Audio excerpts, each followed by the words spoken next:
सांवलापुर में वाणी चल रही थी 15 फरवरी 1966 की, जो ब्रह्मा बाबा के द्वारा बॉम्बे में चलाई गई थी। पहले पेज के मध्य में बात चल रही थी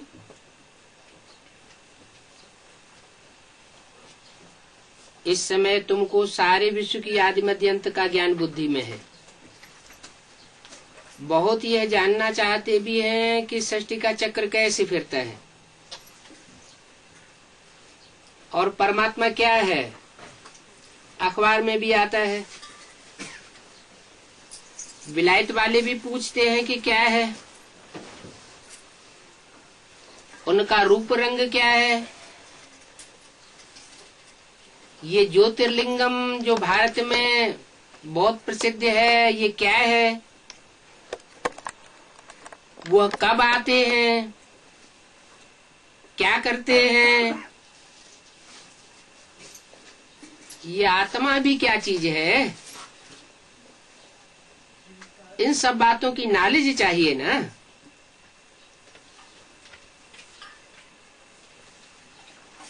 तो परमात्मा का रूप रंग क्या है, बेसिक रूप में तो वो ज्योतिर्लिंग है,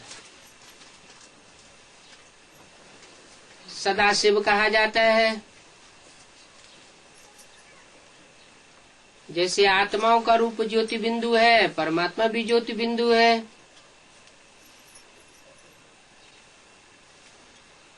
लेकिन ज्योतिर्लिंगम है, आत्मा भी ज्योति का लिंग है, परमपिता भी ज्योति का लिंग है।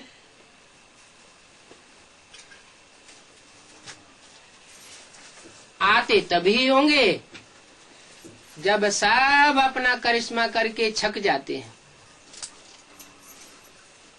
करिश्मे की औलाद मैं और कोई का करिश्मा काम नहीं कर पाता। गुलाब है का वो शक्ति है, शक्ति का वो सामर है, सामर वो सुप्रीम सोल बाप पृष्ठ का मैं शोभिता है, मैं जब इस सृष्टि पर आता है, मैं सृष्टि चालवता है, सृष्टि चालवता हूँ। जय सृष्टि चालवने की तो वो ये पीछे आकर के वह ज्ञान की ज्योति फेंकता है जो सारे ही ज्ञान को काट देती है, जो मनुष्य कृत ज्ञान है। ज्ञान का मैं श्री हरि की भक्त है, मैं श्री स्वामी ज्ञान का श्रेष्ठ लिंग कहा जाता है। लिंग मय है, मय है शुभ का, मय है ज्योतिर्लिंग का। जब आता है मैं ज्योतिर्लिंग, मैं शिव बाबा की भक्त है, मध्य ने क्या औलाद है क्या नहीं मेरी, मुझे पूछो। तो आकर के बताता है कि मनुष्य आत्मा है, आत्मा की शांतिमय है। लिमिटेड ज्ञान सुनाती है, ज्ञानमय सुनाती है। और परमपिता परमात्मा ज्ञान का सागर बन करके आता है। कृष्णमय मेरा हाथ में है। कब आते हैं? मैं जात नहीं है, आते तब है कर्म पितामय है, जब चारों युग समाप्त हो जाते हैं। चारों युगों की सब कलाएं खलास हो जाती मुझे माथा मिलेंगे है। कलाएं 16 कला संपूर्ण थी सतयुग के आदि में, क्या है मुझे है। कलयुग अंत में औलाद नहीं हो, मेरे पीछे में कलाहीन हो जाती है। उन कलाहीन आत्माओं को दृष्टि योग से प्रेम पिता का भक्त है, फिर से आकर के संपूर्ण बनाता है। सबकी मई कौन की सबलेत है, भरपूर बनाता है। मेरी है।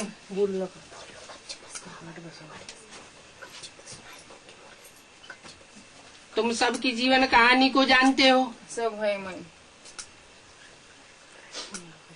क्योंकि बाप तुमको बताने वाला है।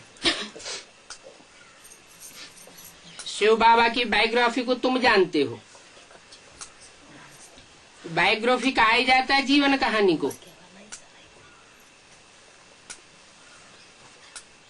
वह जब तक बिंदु है तो कोई जीवन कहानी नहीं। जब साकार में प्रवेश करता है तो उसकी जीवन कहानी शुरू होती है।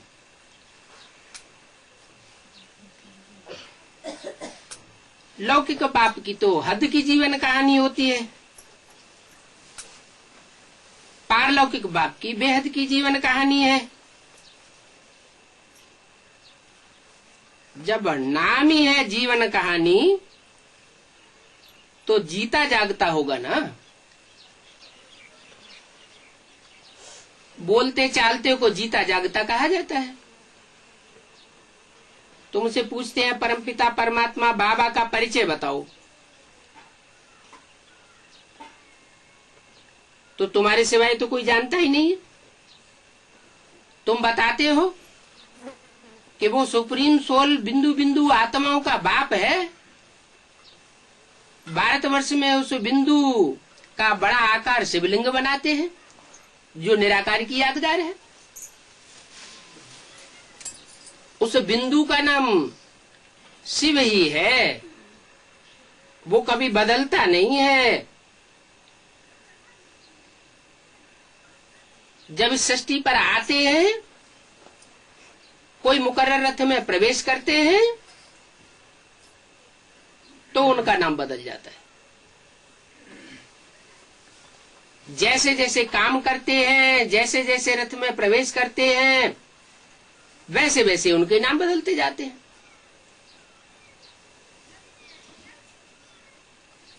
तो उनको कहा जाता है बाबा। माना निराकार ज्योति बिंदु और साकार शरीर दोनों मिलकर के बाबा कहे जाते हैं। दूसरा तो कोई बता ही नहीं सके परमात्मा क्या चीज है। भले कहते हैं लिंग है, परंतु है क्या, ऑक्यूपेशन उनका क्या है, कोई को पता नहीं है। लिंग के आगे जाकर के कहेंगे शिव परमात्मा ही नमः, कहते हैं ब्रह्मा विष्णु शंकर वो आकारी है। ब्रह्मा देवताय नमः, विष्णु देवताय नमः कहेंगे और शिव परमात्मा ही नमः कहेंगे। ऐसे नहीं कहते शंकर परमात्मा ही नमः। इससे साबित होता है कि भक्ति मार्ग में शिव और शंकर को जो एक समझ लेते हैं, उसमें भी कोई बड़ा भारी रहस्य है। शिव की आत्मा अलग है, वो परमपिता परमात्मा है, और शंकर की आत्मा अलग है, वो देव देव महादेव कही जाती है। देवताओं में महानतम देवता, जिससे बड़ा देवता कोई होता नहीं, तो वो है देवता और वो है परमपिता परमात्मा। वो बनता भी परमपिता परमात्मा तब है जब वो प्रवेश करता है।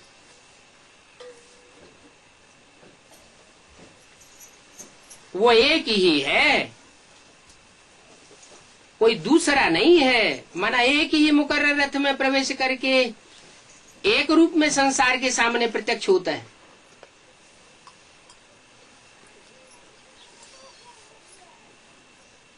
जो भी मनुष्य मात्र हैं, हर एक की एक्टिविटी अपनी अपनी होती है।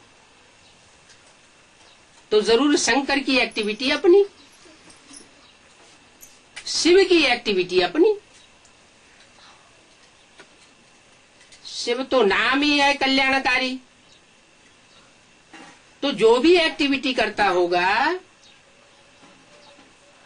जो भी भाषा बोलता होगा, जो भी संकल्प चलाता होगा, सब कल्याणकारी। इसलिए उसका नाम है शिव, सदा शिव।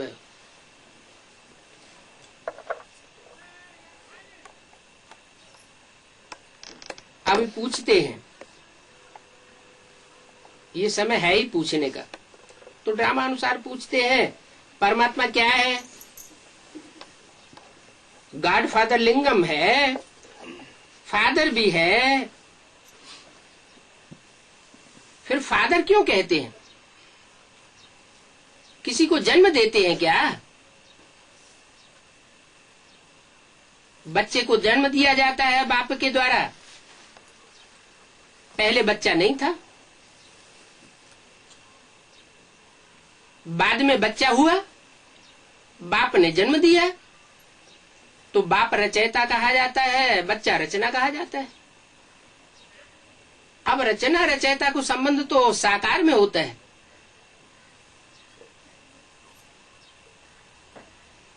और रचयिता जो साकार में होता है वो सुप्रीम सोल को रचयिता नहीं कहा जा सकता, जिसका नाम शिव है। क्यों नहीं कहा जा सकता? क्योंकि वो तो सदा सदा है ही, और आत्माओं का भी रचयिता नहीं है।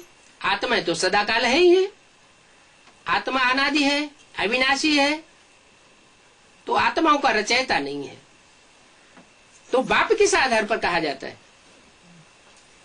वो बाप इस आधार पर कहा जाता है कि जब इस सृष्टि पर आता है तो हम आत्माएं जो अपने स्वरूप को भूली हुई थी, अपन को देह समझे बैठी थी, 5 तत्वों का पुतला समझे बैठी थी, उन आत्माओं को अपना परिचय देता है कि तुम देह नहीं हो, तुम तो आत्मा हो, तुम ज्योति बिंदु हो, मैं तुमको तुम्हारा परिचय देने के कारण तुम्हारा बाप हूं।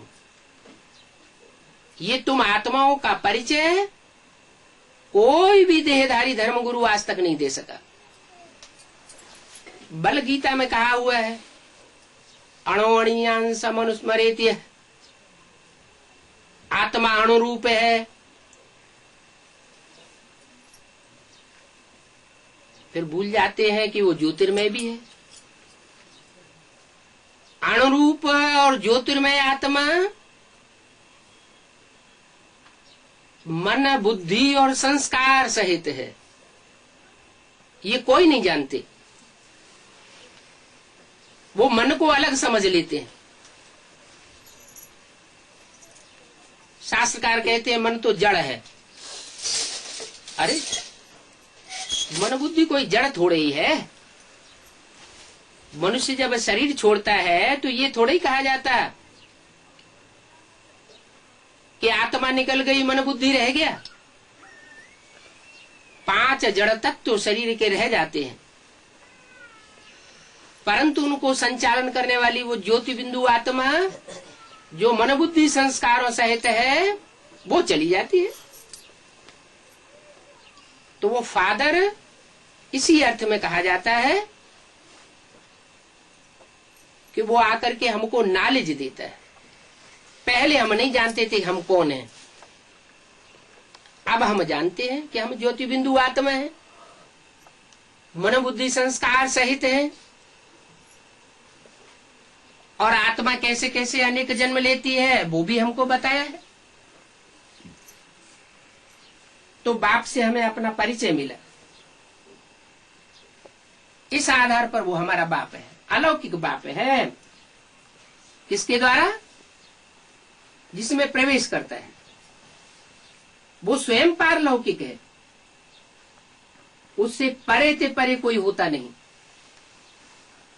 उससे परे ते परे की नॉलेज कोई देता नहीं। जो आत्मा जितनी ही बुद्धि में तीव्र गति वाली होगी, वो उतनी ही पृथ्वी के 5 तत्वों से परे रहकर रह सकती है। तो सुप्रीम सोल तो सबसे परे है, उससे परे कोई होता नहीं। फिर नंबर 1, जो भी मनुष्य आत्माएं हैं, इस सृष्टि रूपी रंगमंच के हीरो हीरोइन है, उनका नंबर बाद में है। फिर और भी आत्माएं। अब प्रश्न होता है कि फादर आकर के क्या करते हैं? हमको सारे वर्ल्ड की हिस्ट्री ज्योग्राफी बताते हैं,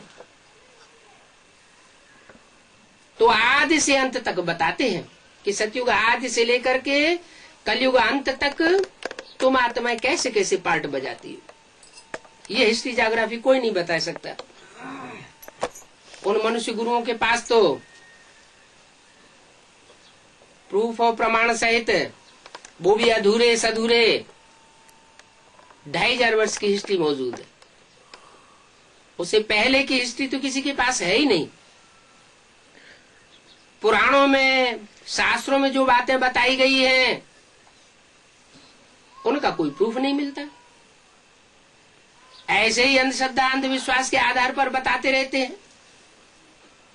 अभी बाप तो एक एक बात हिज्जे हिज्जे करके बताते हैं, आदि से अंत तक बताते हैं। बाकी मूल वतन की हिस्ट्री ज्योग्राफी कोई नहीं होती। मूल वतन में तो मूल रूप में आत्माएं रहती है, हिस्ट्री ज्योग्राफी की बात ही नहीं। जब आत्माएं साकार बनती है तब उनकी हिस्ट्री ज्योग्राफी बनती है।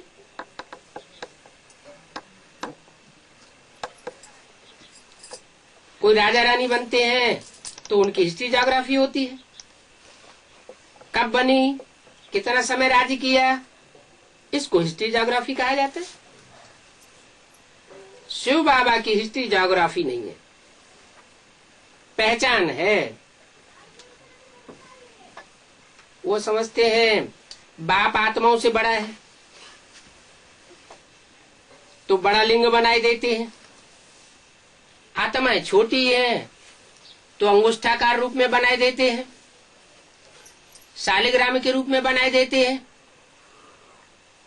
बाकी ऐसी कोई बात नहीं है कि वो बड़ी अथवा छोटी है। ये तो बड़ा और छोटा, सिर्फ उनके पार्ट को बड़ा और छोटा करके दिखाया गया है। परमात्मा बड़े से बड़ा पार्टधारी है और बड़े से बड़ा कार्य करके जाता है, जो कार्य और मनुष्य आत्माएं नहीं कर सकती, कोई धर्म पिताएं भी नहीं कर सकते, कोई महात्माएं भी नहीं कर सकते। नरक को स्वर्ग बनाने का कार्य कोई ने भी नहीं किया। पुरानी दुनिया को नई दुनिया बनाने का काम कोई ने नहीं किया, इसलिए वो बड़ा कहा जाता है। तो इस अर्थ को समझाने के लिए मनीषियों ने शिवलिंग को बड़ा बनाई दिया। पूजा के समय भी शालिग्राम छोटे छोटे बनाते हैं। ऐसे नहीं कि शिवलिंग की पूजा करते हैं तो शिवलिंग बड़ा बनाते हैं और शालिग्राम छोटा बनाते हैं, तो उनका कोई अर्थ नहीं होगा। जरूर अर्थ है। क्या अर्थ है? शिवलिंग की पूजा जास्ती होती है, शालिग्राम की पूजा उतनी नहीं होती है। कोई कारण होगा। क्या कारण है? पूजा का कनेक्शन है प्योरिटी से। वो साकार में आकर इस संसार में प्योरिटी का कोई ऐसा कार्य करके दिखाता है जो और मनुष्य आत्माएं अपनी कर्मेंद्रियों से इतना पवित्र बन करके नहीं दिखा सकती। और देवताओं को कमल हस्त, कमल पाद, कमल नयन कह के पुकारा जाता है, क्योंकि देवताओं की हर प्रकार की कर्मेंद्रियों की पूजा होती है, सिर्फ लिंग की पूजा नहीं होती। और शिव की और इंद्रियों के रूप में पूजा नहीं होती, सिर्फ लिंग के रूप में पूजा होती है। क्यों? इसलिए होती है कि वो जिस तन के अंदर प्रवेश करता है उस तन के द्वारा ऐसी एक्ट करके बजाता है जो संसार में कामदेव को भस्म करने के रूप में प्रसिद्ध हो जाती। ये कामदेव को भस्म करने का कार्य दुनिया में कोई नहीं कर सका। वो सिर्फ एक का ही गायन है कि शंकर ने कामदेव को भस्म किया। वास्तव में शंकर ने नहीं किया, वो तो अजर अमर अविनाशी कहे जाते हैं। हर जन्म में उनका गायन है, उनका कार्य है। जो मुरली में बोला है सृष्टि पर सदा कायम कोई चीज है नहीं, सदा कायम तो एक शिव बाबा ही है। शिव बिंदु है ये नहीं कहा, क्योंकि शिव ज्योति बिंदु तो परम धाम वासी हो जाते हैं, साक्षी हो जाते हैं। जिस मुकर्रर रथ में प्रवेश करते हैं वो साथी हो जाता है। आत्माओं के छोटे बड़े होने की बात नहीं है। पूजा का जो विस्तार होता है, जो महिमा होती है, वो उनकी पवित्रता के आधार पर है। तुम जानते हो कि गाया जाता है आत्मा स्टार है जो भ्रकुटी के बीच में चमकती है।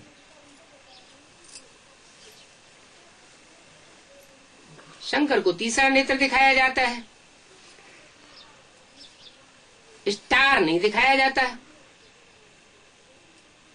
तो वो तीसरा नेत्र कोई नेत्र नहीं है। दो नेत्र हैं, राम और कृष्ण की यादगार, और तीसरा नेत्र है शिव की यादगार। इसलिए उस नेत्र को कहते हैं शिव नेत्र।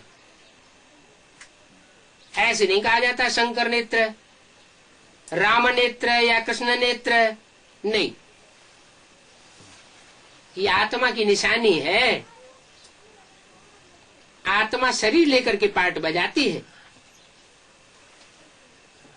इसमें 84 जन्मों का पार्ट भरा हुआ है। इसमें सारी हिस्ट्री ज्योग्राफी आ जाती है। आज बाबा बच्चों को एक लेसन देते हैं। शिव जयंती मनाते हैं ना, इस शिव जयंती में सारी हिस्ट्री ज्योग्राफी आ जाती है। तो आज बाबा बच्चों की ये लेसन देते हैं। शिव कौन है? कहते हैं त्रिमूर्ति शिव है। माना शिव ज्योति बिंदु 3 मूर्तियों में संसार में प्रत्यक्ष होता है। ब्रह्मा मूर्ति, शंकर मूर्ति और लास्ट में विष्णु मूर्ति, जो संपन्न स्टेजधारी है। ब्रह्मा की मूर्ति फुल पार्ट बजाती है, शंकर मूर्ति लाफुल पार्ट बजाती है। लेकिन लव और ला दोनों का जब बैलेंस हो जाता है विष्णु में, प्रैक्टिकल जीवन में बैलेंस हो जाता है, तब संपन्न स्टेज देवताओं की, ब्राह्मण सो देवताओं की बनती है। तो इन्हों की बायोग्राफी जगत पिता, जगत माता, एडम, ईव, आदिदेव, आदिदेवी, उनकी कहानी चाहिए। अच्छा, सतयुग में लक्ष्मी नारायण का राज्य है, तो उनको ये राज्य कैसे मिला? लक्ष्मी नारायण का 16 कला संपूर्ण राज्य गाया हुआ है। और देवताओं की ग्लानि होती है। राम की भी ग्लानि शास्त्रों में है, कृष्ण की भी ग्लानि शास्त्रों में है, शंकर की भी ग्लानि है, शिव की भी ग्लानि है, सब की ग्लानि है। लेकिन शिव की जो संपन्न मूर्ति विष्णु मूर्ति, उसकी कोई ग्लानि, विष्णु की भी ग्लानि है। लेकिन जो लक्ष्मी नारायण प्रैक्टिकल में संसार में बनते हैं, उनकी कोई ग्लानि नहीं शास्त्रों में। तो जरूर वह संपन्न रूप है। परमात्मा शिव ने जो कार्य किया है, उस कार्य का प्रत्यक्ष फल है नर से नारायण और नारी से लक्ष्मी। बनाने वाला स्वयं परमपिता परमात्मा शिव है। किसके द्वारा बनाता है? वकील के द्वारा वकील बनाए जाते हैं, डॉक्टर के द्वारा डॉक्टर बनाए जाते हैं, इंजीनियर के द्वारा इंजीनियर बनाए जाते हैं। तो देवता किसके द्वारा बनाए जाते हैं? ब्रह्मा के द्वारा ब्राह्मण बनाए गए। तो जरूर जो देवत्व में सबसे ऊंचा पार्ट बजाने वाला है, महादेव कहा जाता है, उस महादेव के द्वारा ही देवताएं बनाए जाते हैं। ब्राह्मण सो देवताएं। सूत्रों को शिक्षा देकर के ब्रह्मा द्वारा ब्राह्मण बनाए गए। नंबरवार ब्राह्मणों ने पवित्रता को धारण किया। कोई ने ज्ञान लेकर के 2 दिन पवित्रता को धारण किया तो भी कहा जाएगा कि नंबरवार की लिस्ट में तो आया। कोई ने जीवन भर पालन किया तो नंबरवार हुए। अब उन ब्राह्मणों को बाद में शिक्षा दे करके देवता कौन बनाता है? तो जरूर वो ही बना सकता है जो जन्म जन्मांतर देवत्व की स्टेज को प्राप्त करने वाली आत्मा हो। बाकी आखिरी जन्म में नीचे तो सबको गिरना है। अगर नीचे न गिरे तो ऊपर उठने का कोई आनंद नहीं होता। रात ही न हो तो दिन का कोई आनंद नहीं होता। दुख ही न हो तो सुख का कोई आनंद नहीं होता। तो वो ऊंचे ऊंचे पार्ट बजाने वाली हीरो पार्टधारी आत्मा कलयुग के अंत में अति की नीचे गिरती है। जो सतयुग के आदि में ऊंचे से ऊंचा पार्टधारी बनता है, हीरो पार्टधारी, वो अंत में आकर के कण कण जैसा पार्ट बजा लेता है। इसलिए लोग गायन करते हैं कि परमात्मा कण कण में व्यापक है, बाकी स्थूल कण की कोई बात नहीं है। उन लक्ष्मी नारायण को राज्य कैसे मिला, किससे मिला? त्रिमूर्ति शिव से राज्य कैसे मिला? फिर लक्ष्मी नारायण की डायनेस्टी कितनी चली, उनके कितने बच्चे हुए, और राम की राजधानी कैसे चली, ये सब बातें डिटेल में बाप बैठ समझाते हैं। 15 फरवरी 66 की वाणी का दूसरा पेज। और फिर ये लक्ष्मी नारायण राम सीता कहाँ चले गए? सारा 84 जन्मों का हिसाब देना पड़े। वैश्य वंशी में कैसे माया की प्रवेशता होती है, और अनेक धर्म कैसे आए हैं?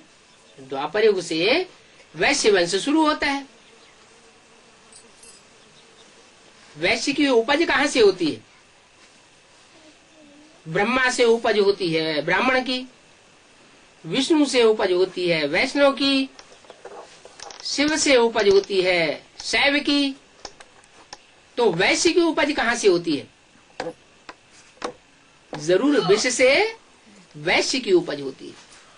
विष कहा ही जाता है पर स्त्री गमन, पर नारी गमन, पर पुरुष गमन। जो व्यभिचार फैलता है संसार में वो ही विषय विकार है, विषय है। सत्य को त्रेता में तो बात ही दूसरी होती है। राधा की दृष्टि कृष्ण में ही डूबेगी, कृष्ण की दृष्टि राधा में ही डूबेगी। दृष्टि मात्र का भी विकार नहीं होता, व्यभिचार नहीं होता। और जब द्वापर शुरू होता है तो उसका कारण बनता है द्वैतवाद। जो एक मत थी उसमें दूसरी मत प्रवेश कर जाती है इब्राहिम के द्वारा इस्लाम धर्म की। जो एक धर्म था वो दूसरा धर्म प्रवेश कर जाता है। वो व्यभिचार को भ्रष्ट नहीं मानते। क्यों? क्योंकि इब्राहिम जब आते हैं तो संसार में उनकी जनरेशन होती ही नहीं। उनको तो अपनी जनरेशन बढ़ाने के लिए व्यभिचार बढ़ाना ही बढ़ाना है। इसलिए मुसलमानों में हिस्ट्री ये बताती है कि पहले पहले आदि में भाई बहनों में आपस में शादी हो जाती थी। आज भी मुसलमानों में ये परंपरा चली आ रही है। तो ये विषय विकार की जो औलाद बनते हैं वही वैश्य कहे जाते हैं। उसमें माया प्रवेश कर दी हो जाती है। माया माने 5 विकार तीव्र गति से बढ़ते हैं। काम, क्रोध, लोभ, मोह, अहंकार। उनका मूल है काम। काम का भी मूल है देह अभिमान। तो जब द्वैत बढ़ता है तो अनेक धर्मों की प्रवेशता होती है।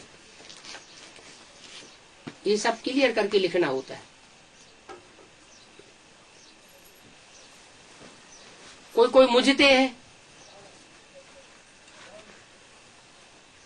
सिर्फ लिंग में है।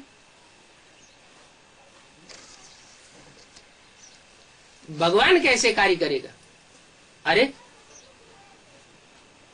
लिंग कोई बिंदु थोड़े ही है। बिंदु तो परमात्मा शिव की आत्मा का नाम है। वो जिस शरीरधारी में प्रवेश करता है उसकी ऐसी स्टेज बनाता है जैसे कि इंद्रियां हैं ही नहीं।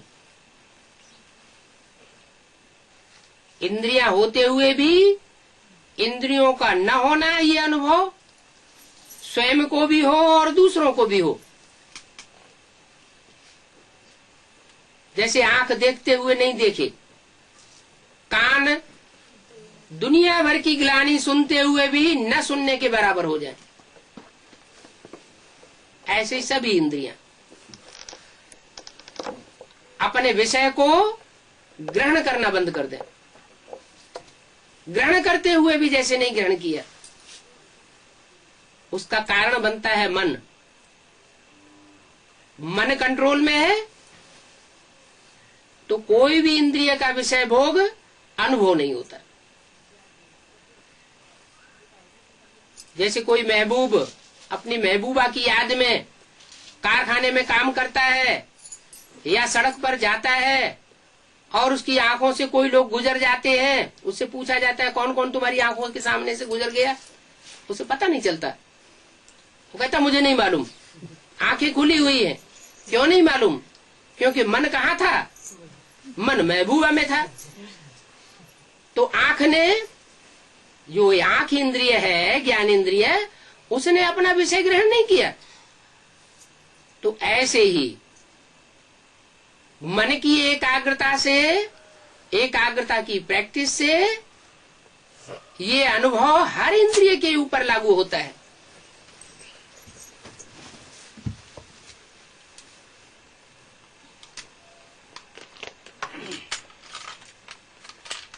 जहां जहां इंद्रियां हैं उन इंद्रियों का विषय भोग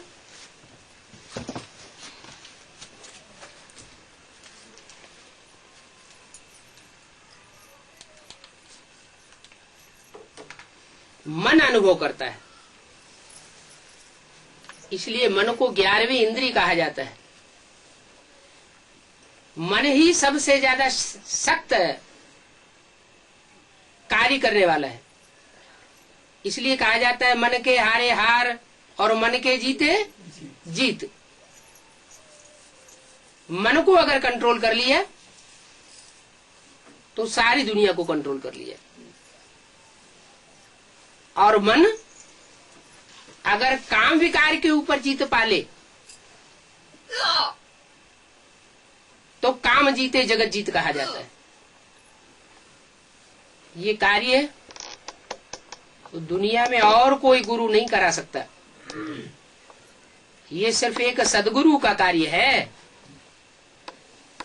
वो सदगुरु परमपिता परमात्मा शिव जब इस सृष्टि पर आता है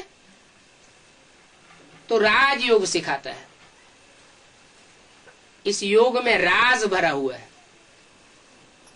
कोई मनुष्य मात्र राजयोग नहीं सिखा सकता सिवाय परमपिता परमात्मा शिव के। जो विदेश में गुरु लोग जाकर के कहते हैं हम राजयोग सिखाते हैं, वो कोई राजयोग नहीं सिखाते। वो सिर्फ पैसा कमाते हैं, जनरेशन को बुद्धू बनाते हैं, बाप आकर के सच्चा राजयोगी बनाते हैं और मनुष्य से देवता बनाते हैं। देवताएं कहा ही उनको जाता है जो श्रेष्ठ इंद्रियों से आचरण करते हैं। श्रेष्ठ इंद्रियां हैं ज्ञान इंद्रियां और भ्रष्ट इंद्रियां हैं कर्म इंद्रियां। द्वापर युग से जो भी धर्म पिताएं आए उन्होंने भ्रष्ट इंद्रियों से विविचार का भ्रष्ट आचरण करना सिखाया। देवताएं वो आचरण नहीं करते। इसलिए जो श्रेष्ठ देवता कृष्ण गाया हुआ है, उसके मस्तक में आज भी चित्रों में मयूर पिच्छ लगाया जाता है। माना देह अभिमानी की पूछ तो होती है देवताओं को, लेकिन जो हमारा राष्ट्रीय पक्षी है उसकी पूंछ दिखाई जाती है। राष्ट्रीय पक्षी क्यों माना गया? वो दूसरे पक्षी को क्यों नहीं दिखाते?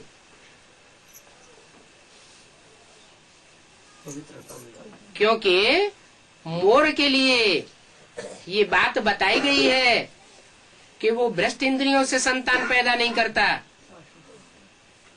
जो मोर है जब नाचता है तो डेल उसका आंसू पीती है। श्रेष्ठ इंद्रिय से आंसू पीकर उसका गर्भ रह जाता है। तो सतयुग में भी काम की मार करने वाला कोई अंग काम नहीं करता। वहां तो जो भी इंद्रियां हैं वो ज्ञानेन्द्रियां ही षष्ठी उत्पत्ति का कार्य करती है। वहां मुख का प्यार होता है, भ्रष्ट इंद्रियों का प्यार नहीं होता। किसी प्रकार का कोई खून खराबा नहीं होता। ये दुनिया तो है खून खराबे वाली, राक्षसी दुनिया है। परमात्मा बाप आकर के इस सृष्टि की शरण को बदल देते हैं, राक्षसी दुनिया को दैवी दुनिया बनाते हैं। पहले सूक्ष्म रूप में बनाते हैं। जो संकल्पों की मारामारी है, जो संकल्पों का खून चलता है, उसको कंट्रोल करते हैं। शरीर में जैसे स्थूल खून बहता है, दो प्रकार का खून होता है, काला खून और शुद्ध खून। धमनियां भी दो प्रकार की होती हैं शरीर में, काला खून बहाने वाली धमनियां और शुद्ध खून बहाने वाली धमनियां। कहते हैं शरीर में 16,108 नसें नाड़ियां होती हैं।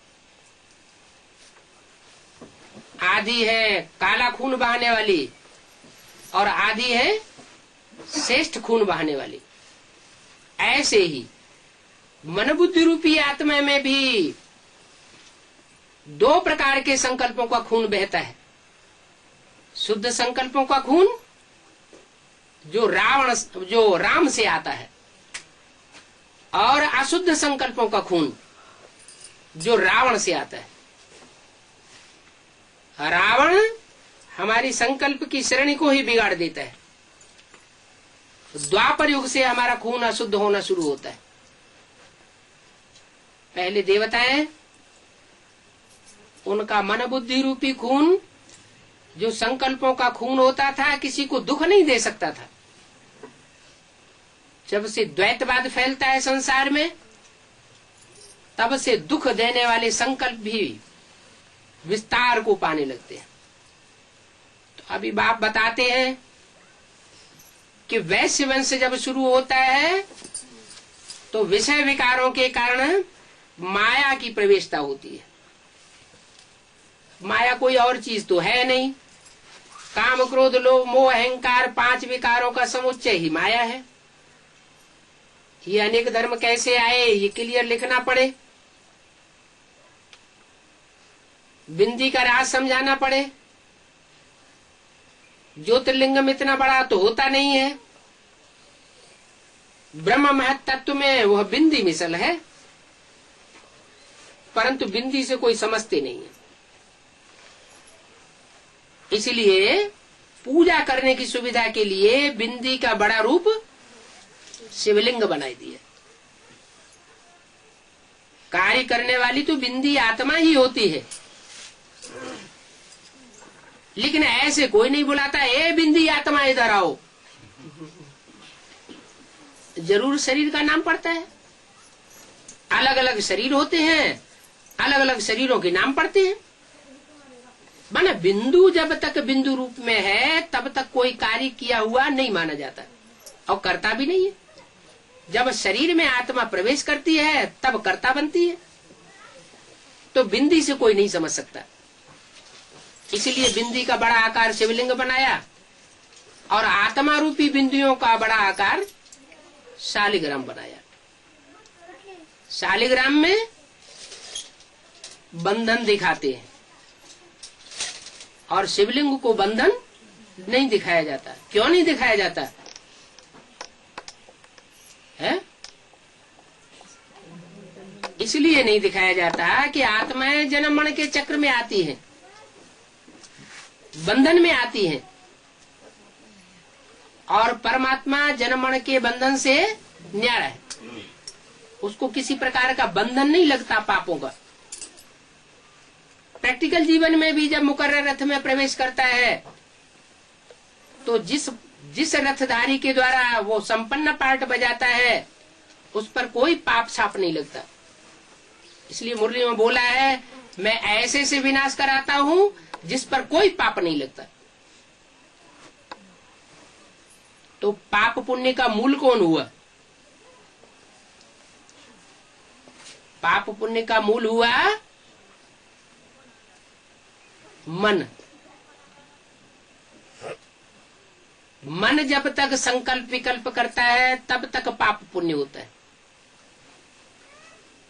मन अगर संकल्पों को रोक ले, संकल्प विकल्प से परे हो जाए, सदा शिव की स्टेज बन जाए, तो कोई पाप नहीं बनेगा।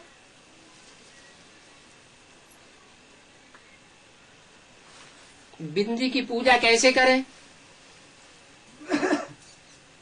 तो पूजा करने की सुविधा के लिए भक्ति मार्ग में बड़ा रूप दिखाया गया है। वास्तव में ज्ञान मार्ग में बड़ा रूप समझने के लिए है कि कौन से बड़े रूप में परमात्मा शिव प्रत्यक्ष होता है संसार में। ऐसे कोई बड़ा नहीं होता, जैसे और मनुष्य होते हैं वैसे ही होता है, लेकिन उसमें प्रवेश करके वो कार्य ऐसा करता है जो और कोई धर्म पिताएं महात्माएं नहीं कर सकते। और धर्म पिताओं ने आकर के सिर्फ अपने धर्म की स्थापना की, लेकिन पुराने धर्मों का विनाश नहीं किया, पुरानेपन का विनाश नहीं किया। इसलिए वो धर्म पिताएं भी नीचे गिरते हैं, उनका धर्म भी नीचे गिरता है, धर्म को फॉलो करने वाले वो भी नीचे गिरते हैं और दुनिया भी नीचे गिरती चली जाती। विष का भरा हुआ घड़ा अगर पूरा सफाई नहीं किया जाएगा और उसमें दूध ही दूध डालते रहे तो वो विष का विष ही बना रहेगा। ऐसे ही द्वापर से आए हुए जितने भी धर्म पिताएं, उन्होंने अपने अपने सद्धर्म की स्थापना की है समय के अनुसार। उस धर्म को ऐसे नहीं कहेंगे कि सतयुग का सद्धर्म था, फिर भी कहेंगे द्वैतवादी युग का धर्म था। उस समय सात्विक स्टेज थी उनके धर्म की, लेकिन पुरानापन जो आ रहा था देवी देवता सनातन धर्म का, उस पुरानेपन को नष्ट नहीं कर पाए, क्योंकि पुराने को नष्ट करने के लिए पुराने जो होते हैं उनसे टक्कर लेनी पड़ती है। ये इब्राहिम, बुद्ध, क्राइस्ट, गुरु नानक, जितने भी धर्म गुरु धर्म पिताएं आए, उन्होंने कोई ने भी पुरानेपन से टक्कर लेने का काम नहीं किया। तो दुनिया तो नीचे गिरनी ही थी, नीचे गिरती रही। अंत में जब सब बड़े बड़े महात्माएं, धर्मात्माएं, धर्म पिताएं इस सृष्टि पर आकर के लोप हो जाते हैं, तब परमात्मा शिव आते हैं और आकर के वह कार्य करते हैं जो कोई धर्म पिता ने नहीं किया। पुराने धर्मों का विनाश, जो धर्म के नाम पर वितंडावाद बन जाते हैं, और सद्धर्म की स्थापना। ब्रह्मा द्वारा सद्धर्म की स्थापना करते हैं, शंकर द्वारा असत धर्मों का विनाश करते हैं, और बाहर की दुनिया में नहीं करते हैं। बाहर की दुनिया के लिए तो हम ब्राह्मणों को पहले ही बता दिया, आप मुए मर गई दुनिया। तुम बच्चे इस पुरानी दुनिया से अपने को मरा हुआ समझो, तो हमारे लिए पुरानी दुनिया तो पहले ही खलास हो गई। अब रही ब्राह्मणों की दुनिया जो ब्रह्मा से उत्पन्न होती है, उसमें वही आत्माएं आती है जो सब धर्मों से चुनी जाती है। हर धर्म की श्रेष्ठ आत्माएं चुन चुन करके इस ब्राह्मण धर्म में आ रही है। हम जानते हैं, हिस्ट्री बताती है कि भारतवर्ष के जो भारतवासी जो हिंदू कहे जाते हैं, वही हजारों वर्ष से दूसरे दूसरे धर्मों में कन्वर्ट होते आए। दूसरे धर्म की आत्माएं कन्वर्ट होकर के कभी हिंदू नहीं बनी है। इसलिए सबसे पुराना धर्म होते हुए भी भारतवासियों का सबसे पुराना धर्म सनातन धर्म, फिर भी उसकी जनसंख्या दुनिया में बहुत कम है और दूसरे दूसरे धर्मों की जनसंख्या बहुत बढ़ जाती है। क्यों बढ़ जाती है? क्योंकि भारत का जो सद्धर्म था, उस सनातन धर्म की आत्माएं दूसरे धर्मों में कन्वर्ट होती गई। तो जो जो आत्माएं सनातन धर्म की दूसरे धर्मों में कन्वर्ट होती रही, परमात्मा बाप उन्हीं कन्वर्ट हुई आत्माओं को फिर से ब्राह्मण धर्म में खींच लेता है। अब कन्वर्ट हुई है तो संघ का रंग तो लगा ना। कोई को द्वापर युग के आदि से ही संघ का रंग लगा, क्योंकि बहुत ही है ऐसी जो इस्लाम धर्म में कन्वर्ट हो गई। कोई को उसके बाद संघ का रंग लगा, बौद्ध धर्म में कन्वर्ट हो गई। कोई को 500 वर्ष के बाद जब क्राइस्ट आए तो क्रिश्चियन धर्म का संघ का रंग लगा। माना नंबरवार संघ का रंग लगने वाली आत्माएं जो दूसरे दूसरे धर्म में चली गई थी भारतवर्ष की, उन्हीं आत्माओं को परमपिता परमात्मा अभी फिर से कलेक्ट करते हैं। तो जिन आत्माओं को कलेक्ट किया, वो ज्ञान लेते ही एक साथ सुधर जावेंगी या नंबरवार सुधरेंगी। कोई को दूसरे धर्मों का संघ का रंग बहुत लंबे समय का लगा हुआ है, कोई को दूसरे धर्म का संघ का रंग थोड़े समय का लगा हुआ है। तो संघ के रंग के आधार पर उनमें संस्कार भर जाते हैं दूसरे दूसरे धर्मों के। बल परमात्मा श्रेष्ठ से श्रेष्ठ ज्ञान सुनाता है, लेकिन श्रेष्ठ ज्ञान का उनके ऊपर असर नहीं होता। जिसका मिसाल देते हैं कि जैसे गरम तवा होता है, उस पर थोड़ा पानी डाल दो तो छुन्न होकर के खलास हो जाता। ऐसे ही परमात्मा ज्ञान इन विविध प्रकार के ब्राह्मणों को सुनाया जाता है तो वो फट से उड़ जाता है। उनकी आदत पड़ी हुई है देहधारी धर्मगुरुओं से चिपकने की। तो परमात्मा की प्राप्ति होते हुए भी, परमात्मा से ज्ञान मिलते हुए भी वो आत्मा दूसरे धर्म में कन्वर्ट हो जाती है। ब्राह्मण धर्म में होते हुए भी दूसरे धर्म में कन्वर्ट हो जाती है। इसलिए ब्राह्मणों की 9 कुरियां गाई हुई हैं शास्त्रों में। दुनिया में 9 मुख्य धर्म है: देवता, क्षत्रिय और इस्लामी, बौद्धि, क्रिश्चियन और सन्यासी, मुस्लिम, गुरु नानक और आर्य समाज। उसे धर्म कहो, मठ पंथ कहो, ये मुख्य 9 धर्म हैं जो परमात्मा बाप से प्राप्ति करते हैं, क्योंकि ये वो आत्माएं हैं जो पूरी नास्तिक नहीं बनती। कुछ न कुछ आत्मा को, परमात्मा को, स्वर्ग को, नरक को मानती हैं, तो ये परमात्मा से प्राप्ति कर लेती है। बाकी एक वर्ग ऐसा भी है जो आत्मा को भी नहीं मानता, परमात्मा को भी नहीं मानता, स्वर्ग को भी नहीं मानता, नरक को भी नहीं मानता। तो जो बाप को मानेगा नहीं, उसको बाप का वर्षा मिल नहीं सकता। तो बाप का वर्षा है राजाई। वो नास्तिक धर्म वालों को कोई राजाई का वर्षा प्राप्त नहीं होता। बाप आकर के बताते हैं कि बच्चे तुम नंबरवार ब्राह्मण बनते हो, लेकिन इनमें जो मेरे बच्चे हैं वो पूरे 16 कला संपूर्ण ब्राह्मण सुदेवता बनते हैं। उनकी तादाद कितनी होगी? है 9 लाख। पूरे 84 जन्म लेने वाले बच्चे, वो 9 लाख सितारे आसमान में विनाश के टाइम उन जड़ सितारों की तरह ही चमकेंगे, ज्ञान की चमक मारेंगे। सारी दुनिया उनसे ज्ञान की भीख मांगेगी। दूसरे धर्म में जो कन्वर्ट हुई आत्माएं हैं, जो अभी ब्राह्मण धर्म में भी मौजूद हैं, वो भी भीख मांगेंगे उनसे। तो अभी ये छटनी हो रही है।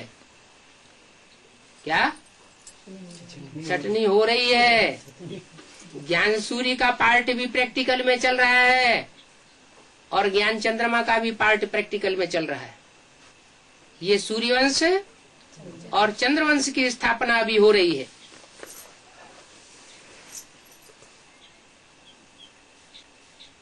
सूर्यवंश की स्थापना जरूर सूर्य के द्वारा होगी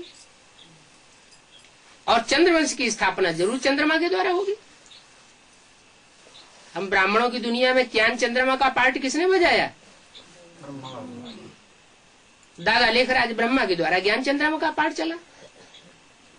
इतनी सहनशीलता दिखाई उन्होंने कि उनकी रहबरी में कीड़े मकोड़े जैसी, बिच्छू टिंडन जैसी दुखदाई आत्माएं भी पलती रही और अभी भी पल रही है। बल उन्होंने सूक्ष्म शरीर धारण कर लिया है तो भी मां की तरह पालना दे रहे हैं। लेकिन जब ज्ञान सूर्य प्रत्यक्ष होता है, सूर्य जब निकलता है, तो सूर्य की गर्मी से वो कीड़े मकोड़े बिच्छू टिंडन सब तिल मिला के खलास हो जाते हैं। अब वो कीड़े मकोड़े चाहे चंद्रवंश की औलाद हो,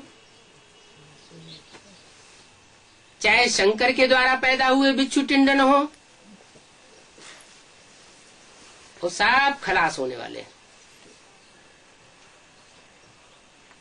सिर्फ 2 वंश की आत्माएं रह जाएंगी।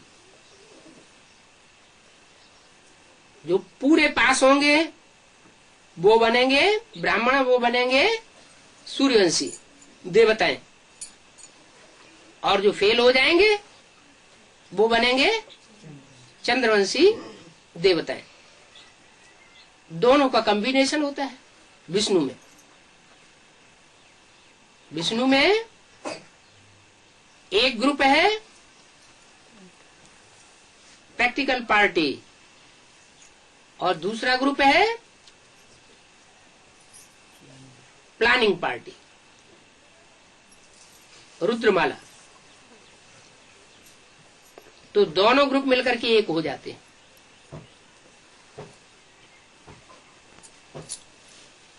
ज्ञान को विशेष मान्यता देने वाली आत्माएं वो रुद्रमाला। रुद्राक्ष के मणकों में मुख दिखाए जाते हैं। कोई रुद्राक्ष में 1 मुख, कोई में 2 मुख, कोई में 4 मुख, कोई में 14 मुख। ये मुख किसकी यादगार है? जरूर मुख धारण किया है। उन रुद्राक्षों का कोई आत्माओं ने प्रवेश करके मुख धारण किया है, उतने प्रकार की बातें बोली हैं, तो वो मुख दिखाए जाते हैं। माना जो माला बनती है रुद्राक्ष की 108 मणकों की, उसमें 12-12 के 9 ग्रुप हैं। माना 9 धर्मों से चुनी हुई 12 प्रकार की, वो 9 प्रकार की आत्माएं जो 12-12 के ग्रुप वाली है। 12 राशियां मानी जाती है, जरूर उनमें कोई ग्रुप सबसे ऊंचा होगा, दाईं ओर का होगा। इसलिए जगत पिता का वो ग्रुप माला में दाईं ओर का है और जगत माता का ग्रुप बाईं ओर का है। जगत माता और जगत पिता दोनों ही रुद्रमाला के पहले 2 मण के हैं, दोनों ही श्रेष्ठ हैं। एक पिता के रूप में पार्ट बजाने वाला और एक माता के रूप में पार्ट बजाने वाला, लेकिन है रुद्रमाला राजाओं की माला है, राजाई के संस्कार हैं, आधीन रहने वाली रानियों के संस्कार उनमें नहीं है।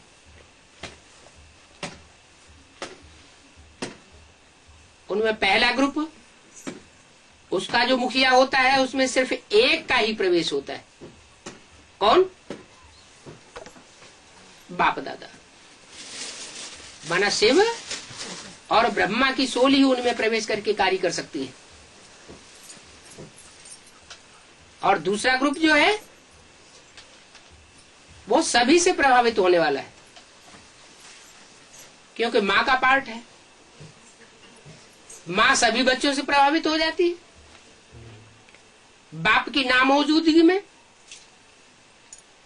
जैसे ब्रह्मा का मिसाल लें, ब्रह्मा अपने जीवन में जब तक जीवित रहे सब बच्चों की पालना करते रहे, प्यार से पालना की। माँ की ये प्रवृत्ति होती है कि बच्चा कैसा ही चांडाल जैसा क्यों न हो, दुष्ट क्यों न हो, लुच्चा लफंगा क्यों न हो, चोर डकैत क्यों न हो, माँ अपने बच्चे को अपनी गोद से अलग नहीं करना चाहती। ऐसे ही ब्रह्मा ने पार्ट बजाया। यज्ञ के आदि में वो यज्ञ पिता छोड़ के चला गया। उसको ये बात पसंद नहीं आई कि जब नई दुनिया की स्थापना होनी है तो चूड़े चांडाल क्यों रहने चाहिए। लेकिन माँ को सपोर्ट करने वाले बच्चे ज्यादा थे। दूसरे धर्म की आत्माएं यज्ञ के आदि में ही प्रवेश कर चुकी थी। तो अभी तो पंचायती राज्य है, प्रजा के ऊपर प्रजा का राज्य है। प्रजा जिसको ज्यादा सपोर्ट करेगी उसी की जीत हो जाती है। तो यज्ञ के आदि में वो प्रजापिता चला गया। यज्ञ माता के रूप में, ब्रह्मा के रूप में दादा लेखराज ब्रह्मा कृष्ण की सोल ने सारा पार्ट बजाया। बाप का भी लकब धारण किया, प्रजापिता ब्रह्मा कहा गया। और जो भी दुष्ट किस्म के बच्चे थे उन बच्चों ने माँ के ऊपर पूरा कंट्रोल जमा लिया। यहां तक कि उनका हार्ट फेल कर दिया। सन 68 में ब्रह्मा बाबा ने हार्ट फेल होकर के शरीर छोड़ा था। इतना दुख दिया बच्चों ने।